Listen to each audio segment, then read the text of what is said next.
And I think Brexit was, for a long time, if you wanted to get selected as a Tory candidate, you know, from electors, group of electors who were normally a kind of couple of dozen people over 65 in a kind of nice rural shire, what you did is you said, I'm massively in favour of Brexit. You did even whatever you regard, because you thought, well, it's never going to come up. I'll be fine. I'll just busk it. Yeah, Brexit. Great idea. Whatever it would have been called at the time. You didn't turn up and go, Ken Clarke, there's a man with the right ideas about Europe, because they would just go send you home again. It was a cost-free thing of way of saying, I'm on the right side. And obviously, you know, as our leader, particularly leaders are elected now by members of a political party are almost by definition fanatical in that, you know, it's, you know, they're obsessed by Well, they're not ideas, normal people in the sense that normal people go out to work, don't think very much about politics, come home and watch. So you're going to get the leader of that party elected by, you know, a specific type of person? Let's say people like us. Because really, we are, by being at an event talking about politics, we are, by definition, weird. Weird. Geeks, all of you. It's okay. Yeah. We found our tribe. But you're right, the people in the country do not only consist of people who are hyper-engaged in politics. Yeah. And then, you know, when they are in office, that's then why a lot of the country's going, who's this? And why are they so odd?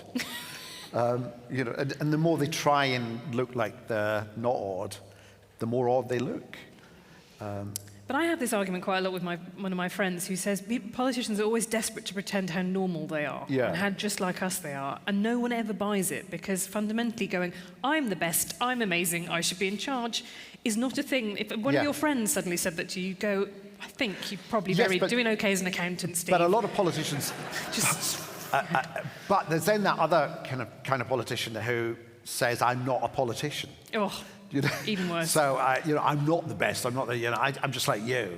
I'm annoyed as much as you are, even though, you know, I've been running the country for 3 years. You know, it's just, it's that they're in a kind of permanent opposition to themselves. You know, it's, or like Lee Anderson who said, I just want my country back. But your party's but your party's been in power for 14 years. I mean, where's your country gone then? I don't know. Where is it? Where have you put it? Like Where's your party put it? I don't know. I see it. Can you not see it? And it becomes then divorced from what politics is about, really, isn't it? Which is about doing things. It's less and less about that and how you're going to do things. It's more about just what you believe and what kind of a personality you are and how human you are. So that's what I mean by, you know, real politic is replaced by feel politic. It's you know, can I give you that hit today, really? That dopamine hit today. That's all I need from you, rather than here's my plan for the next 6 years. Which I think explains why quite so many Conservative politicians seem to be having the absolute time of their lives on GB News as basically call-in show hosts. Yeah. That seems to be much more fun than being a backbencher to them. Yeah, and I also think, you know, there's a whole now breed who go into politics as a means to get for something else afterwards. You know, whether it's going on, I'm a celebrity or hosting your own show. We used to have, and it may have been in the 50s and 60s, quite a lot of politicians had experience because of the war, had experience outside politicians, but it used to be Parliament consisted of people who had come into politics having done a career elsewhere. And even in the Labour Party, you know, it was fostering, sponsoring people through various movements and unions. But we don't get teachers and doctors going into Parliament now. We get mostly lawyers and policy research experts going into Parliament. And acquiring office at quite a young age. And then if they reckon, you know what, I'm not going to be Prime Minister in the next 10 years, they just get out and they get a job in media or whatever.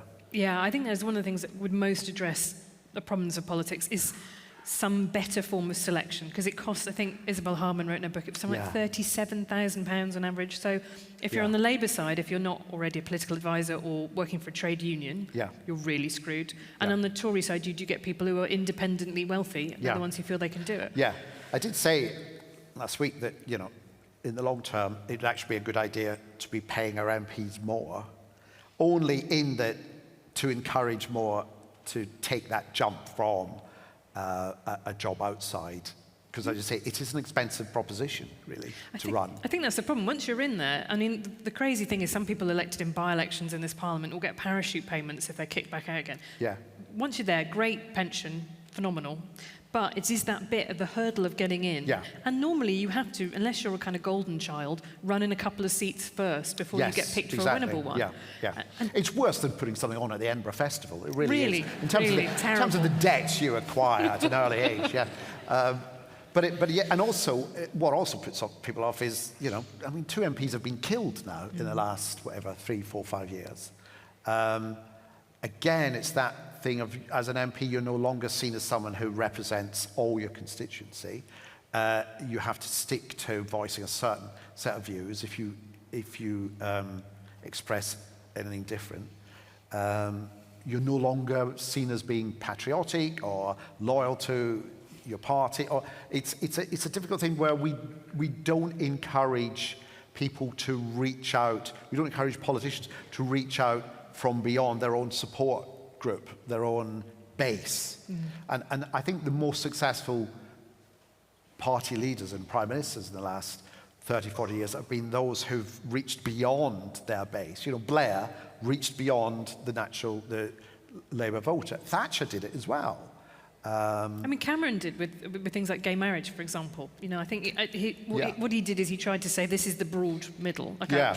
I think austerity was a huge mistake, but on social issues, he was not where you would see Suella Braverman, Jacob Rees-Mogg, the right, the Tory And I think party what's now. happening now, and it's very much in America, but what's happening here now is that's been abandoned, and more, I will appeal to my base because they're the ones who are going to elect me as leader, and I'll try as much as possible to suppress other voices, whether it's by ejecting them from the party or whether it's by making voting more difficult to affect groups that are outside our base. And that's something that's been going on in America for the last 10, 15 years. The whole business of voting, when can you vote, and voters, the whole, make it harder for certain communities to vote. Yeah. The whole question of ID. We all have to now show ID in the May elections coming up, and then at the general election. And partly it's because to make sure there isn't any fraud. But there is no fraud issue in elections in the UK. I think 2 people were charged with fraud, electoral fraud, in the last general election. That's 2 people. One of the most surprising things that I went to which one was it? There were so many of them. I think this wasn't National Conservatives, it wasn't Popular Conservatives, it was another type of Conservatives. And Jacob Rees-Mogg flatly stood up and said, I think it's a really stupid policy. Yeah, he admitted. And I was like, oh, okay. Yeah, you just said it out loud. He admitted, because they made it easier for pensioners to just show their passes, their travel passes, that would let them in. But students couldn't show their travel passes. That didn't apply. And as everyone, students tend not to vote in greater numbers, and pensioners do. But it turned out that the policy actually stopped quite a lot of pensioners from voting. And Jacob Rees-Mogg admitted it and said actually it backfired. So he kind of admitted it was only brought in to try and suppress certain votes. And the thing is, it costs £500 million to implement that policy. Quite a lot of it to be paid for by local councils, who have bags of excess cash to spare. So they'd more than happily, monitor the ID thing. I find it quite sad because I write for The Atlantic, so I write a bit about American politics too. I went over to Florida to look at Ron DeSantis, the governor over there.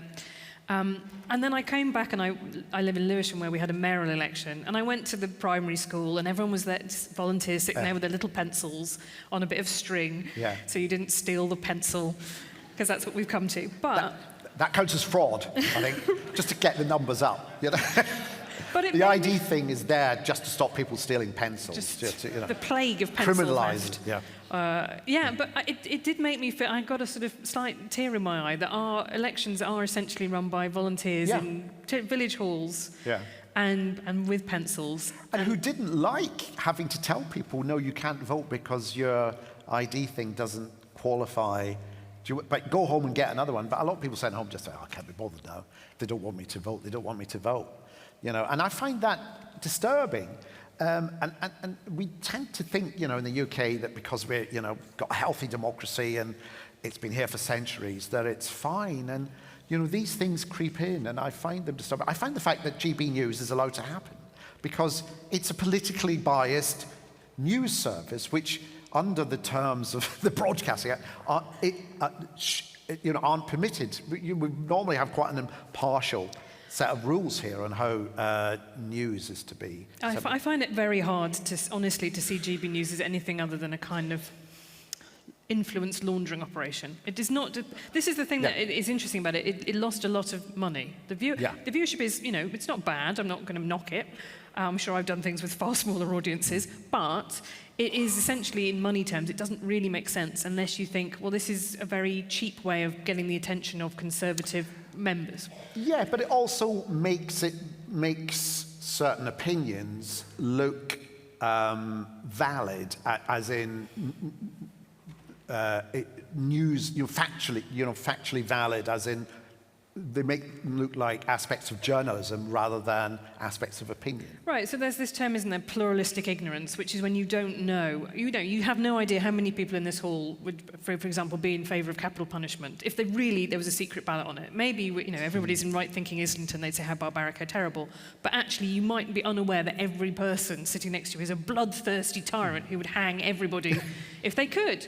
And that is the case with lots of those opinions that are, when you actually do polling on them, things are vastly less. The one that kind of classically gets built up is renationalisation of the utilities. Actually, and I imagine if you did polling on it now, so many energy firms have gone bust, and we've had the price cap, people would say, in what way is this really a functional private market now? I don't feel that bothered about it going into public ownership, but it's considered to be a kind of, wacky socialist idea. Yeah. But the thing about GB News is like any website, like anything that you read, and it's it all looks valid, doesn't it? Somebody in a basement in Belarus writing stuff about Joe Biden and Kate Middleton and so on can come up with stuff that looks as proper as a web page from the Washington Post. And therefore subconsciously you start crediting it with that amount of kind of journalistic validity as something you've read in the Washington Post. Yeah, and I think as someone who works for the hated mainstream media, there's a related problem to that, which is what you can get in wild conspiracy theorizing online is just frankly more exciting and sexy because it doesn't have to be true. I'm terribly constrained by the need to actually only report things which actually happen. Well, this whole thing of like algorithms that push you away stuff that will really get you annoyed, and because that then generates more, you'll retweet it, you'll fulminate against it. Someone was telling me the other day that actually it can push stuff your way that you violently disagree with. So it's not just you're getting stuff that you agree with and want to pass. It's stuff that really, if you're Jewish, you will get sent anti-Semitic pieces so that you can then, if you're Islamic, you'll get sent Islamophobic pieces. It works on. And the other thing, of course, is we have to ask ourselves, it's terribly easy to say, aren't people easily, don't they easily buy into this thing, but not me. You've got to ask yourself, how much am I falling for it as well? How many times have I actually retweeted something thinking, this is terrible, and then you've looked at it again, you've gone, oh no, I see, it's made up, isn't it, I'm genuine. I remember tweeting, that thing with the Pope with a big kind of puffy kind of white thing. The Pope's got drip. I thought, this is hilarious, I'm going to say. And then, of course, you realise, it's an artificially generated thing. I've been duped. I think that's going to become really difficult because, as you say, the problem has been not that you'll get, that you get fake news stories per se. The problem is you just no longer trust anything. That's the thing, but also you still retain that in the same way, when Alan Partridge started, I've had so many people say to me, Alan, I know someone just like him. No one says, I'm just like him. No one. And it's the same with like conspiracy theories. It's like, they fell for it. You should, normally they're quite sensible, but then they were going on about, oh my God, it's all the fault of you should say it's Obama. Obama's behind it. But no one will say, no, I fell for it. I think the other problem is I reviewed Naomi Klein's very good book on Naomi Wolf, who was fallen very deep into conspiracy theories. And one of the things she points out from her left-wing perspective is quite a lot of the bad conspiracy theories about the US Some of them are true. Yes. Well, any conspiracy theory to work has to have like a grain of truth in it. Right. You have, so that when you read it, you go, yeah, that kind of makes sense. It's worse than I imagined. But if it says so here, then you sort of, that's how the best conspiracy theories work, really. Yeah, they're emotionally appealing, and they speak to something that you already feel, which is, for example, the US sometimes does very dodgy things undercover in other countries that we only find out about 20 years later. And also going back to what we were saying about Donald Trump, he does, he's quite good at the sales pitch. Yeah. So you are beguiled by him, whether you like to think you are or not. We've got 5 minutes before questions, so I'm going to skip over, you'll be delighted to hear, I'm going to skip over cancel culture, I'm going to skip over the state of television. You're going to skip over cancel culture? I am. Okay, that says a lot. It's exactly what a Ramona like me would say. And I'm going to go to everyone's favourite crowd-pleasing crescendo, Keir Starmer. All right. Which is, first of all, how do you feel about the prospect of a Labour government and sort of new people to be annoyed by, I guess, or satirise? Well, first of all, I don't get up in the day saying, who shall I be annoyed by today? I do. And these people do. But that's, I just get up thinking, what shall I do today? And the thing about, I know I'm billed as a satirist, and I can see why that label works, but I don't see myself as, I don't call myself a satirist, because to me, the word satirist it just implies someone in black and white doing an impression of Harold Macmillan. So I kind of try to avoid that. So my first instinct is about, because it's not, what should I write, what's the funny, it's more, I wonder what that's going to be like. And the interesting thing is, yes, there's a bit of a dullness and so on, but, people aren't frightened. I do like the idea that the Tories are planning this campaign called, be prepared for Starmageddon. Because, I don't know, if you've been listening to what he's been saying, that's not going to happen. You sort of got the look of somebody who would probably explain the offside rule to you in quite a lot of detail. Oh, God, yes. But from what I gather, be quite aggressive about whether it's been misapplied to him in a match. Yeah, I bet he's got strong thoughts on VAR. But it's not really Starmageddon, is it? It's not Starmageddon. And I do think, the team of people, the shadow cabinet is a much more interesting group of people than who we have at the moment.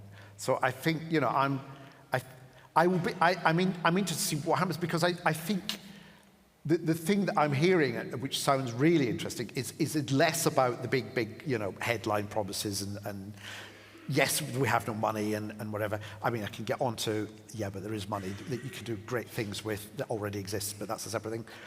It is about wanting to think again about how government works. It's really dull stuff, but it is quite important. How departments can talk to each other, so that if there's a big issue that needs to be dealt with, like, say, I don't know, children's mental health, something, it's not just the fiefdom of the health department, it's not just the fiefdom of the treasury, it's quite a few, it's the culture department, and encouraging them to talk to each other and to come up and to follow the processing of a policy that gets you to what you want to achieve, rather than which allows that minister to say they've done this and that. But it is dull stuff. How you make that funny, I don't know. Do you know what? And I don't have to. But I'm sure if there's something funny that strikes me, I'll pick up on it. But that's not my first instinct, though. Everyone goes mad in office, so I think even if they come in serious. But exactly. I agree with you. One of the things I like about that shadow cabinet is that I feel when I look at Wes Streeting, Bridget Phillipson, that they are people who've thought really deeply about this. They've got things they want to do. Rachel Reeves is the same. And I, frankly, after the last 10 years in politics, I could stand to be quite bored by politics. Yeah, I think I don't detect in there, I mean, I'd be this completely wrong, and obviously they haven't been in the spotlight as much as cabinet ministers are, but I don't detect among them people who are going, yeah, I think I could give this a go. Yeah. I was quite good at school. I could be Home Secretary, which, do you know what I mean? Which I think has been the kind of theme of government of the last 10 or 15 years, really, which is people, just give it a go, You know, when Cameron was asked, you know, why should you be Prime Minister, he said, I think I'd be quite good at it. You know, and then it's people who have at least had time. Maybe it's just being in opposition. They've had time to think about how they would do it. Yeah, and I don't think they see it as a means to an end of eventually ending up with a slot on GB News. No, and Wes Streeting's woke Christmas. And neither. Can't wait. That was, oh God. But you know, neither will it all work, and I'm sure there will be things that go terribly wrong. And you're right about there is a inbuilt, especially with Prime Minister. I think anyone in power goes mad after 6 years. I think 6 years. Beyond 6 years, you by then you have got people around you just saying yes all the time. I think that's when you go. I think that's when Blair started to go, and you know, yes, Thatcher 2003, certainly. yeah. Just look at the 6-year cutoff, and it'd be interesting thesis to write there about the difference between a 6th and 7th year. It is a strange thing about American politics. I think there are many things which are incredibly bad about the huge money, the incredible high stakesness of a presidential system rather than a prime ministerial system. But one of the things that they did get right was term limits. Term limits, but you know, the last 2 years of a two-term president are usually a bit weird. They're usually a bit. It's when the Iran-Contra happens and Lewinsky happens, and it's. Yes, the YOLO years, as I think of them, when they're just like, well, I'm out, I'm leaving it. Yeah. But I kind of think we're in that period, a version of that lame duck period now, where you get Conservatives. For example, I think Jeremy Hunt on the triple lock is like, well, we won't be implementing this. I'll say what I like. Yeah. You know, I think there is that. Except you now said he will be implementing. Yeah. Well, but you know what I mean. I think there's a kind of feeling of we'll just keep this one ticking over until the autumn. Right. At which time it is time to turn to the audience for questions. So please put your hand up. I'm afraid people at the. Can I direct you if you're over this? You will have to go and find one of the microphones. If you want to queue up at the microphones, that seems very eager, but please do that. But I'll. Yes. So there's microphones up there and. I'll take one from down the front in the red top. We'll get you a microphone. And can I ask, because I'm going to try and get as many people as possible heard, super brief, just almost like a haiku. Yes. Hi. I'd love to hear your opinions on the state of television. Do you think streaming is the death of television? Oh my God. That was a great brief question. Everybody else, that was a model. No, I don't think streaming is the death of television. I think at the moment there's just too much stuff. One of the reasons I do stuff with HBO is they don't make that much. They make about 20 shows. So it means you're one of 20 and you can be found easily. It's my nightmare vision is making a show, spending about a year and a half making a show, and then it pops up on the Netflix page for a day, and then it's just swept away by the 500 other movies that Adam Sandler's made, and that are up for the next day, and then the documentary about spiders that's up the next day, and then that's gone, and then the reboot of that is one the of the Potter's Wheel is up, and then the fireplace. Got, you know, yeah. That is one of the sadder things about not making stuff for linear, is that you will sometimes make something and it will just disappear. Because at least, you know, if something you put out is put out on Radio 4, then there are a certain number of people, you know, doing the gardening or the bakery or whatever it might be, you know, at home, who will just kind of casually happen upon it. You've got a chance. But if you put something out just as internet-only streaming, it can literally vanish. And also, I don't think streaming is necessarily the death of television, but it might be the death of cinema. I hope it isn't. But you know, I think fewer people are going, post-COVID, back to the cinema. Because I suppose, you know, the amount of films that are out there aren't quite as many as there were beforehand because of COVID and then the strikes. But also B, you know, if you're going to spend money and time going out, you might as well see something live, like us or Liz Truss. You know, like her Edinburgh she's Fringe here tonight. show. Yeah. So that's interesting. And theatre is very busy, but yeah. But the thing I have also found about the streaming experience is that, you know, it's great that there is this, you know, more resources are being flung at it and we're able to do more ambitious things. I do find the fact that you can watch them all in one gulp odd, in that sometimes I watch things and I don't come away with any sense of what that episode was about. Do you know what I mean? I come away with a sense of, well, the whole thing was this about this mood. you know, and the mood carried on for about 13 hours. Yeah, I interviewed Russell T Davis you know. once, and he said that about Game of Yeah. Thrones, that final series. He said it was just like they made a sort of long sausage of television and arbitrarily cut the sausage in Yeah. bits. And then, whereas the old idea of, I mean, look at something like Frasier, one of my favourite sitcoms, 22-minute episodes structured around the ad breaks, and they are just tight, like a perfectly tuned sports car. Whereas now you can just sort of go. And again, the reason I do stuff with HBO is, again, they do put them out weekly, so you get that sense of an episode, hopefully with something at the end that will want you to see the next one and so on. And I much prefer that. Yeah. Well, as a treat for you for keeping your questions so pithy, I'm going to give you the bonus follow-up question, which I had down, which is in your 2015, and this is like I'm asking you a question on a quiz show. In your 2015 McTaggart lecture, you said, we're living in both the golden age of TV and a global bucket of swill. For every Sherlock and Breaking Bad, there's a billion more people filming their brother squirt baked beans from his mouth and anus. Yeah. Which is now a 13-part series on Netflix, so... Travels with my anus, yes. So my question to you is, which of those two is winning today, 9 years on? No, I think, you know, I think people, you know, we've become more savvy and we find the things we like and we tell each other about them and we do find them. That's great. You know, I'm not, you know, it's a great time to be in the television business and television industry. And more original stuff is appearing. It's just there's so much of it that, you know, I worry that great things aren't being watched because they're just being swamped by everything else.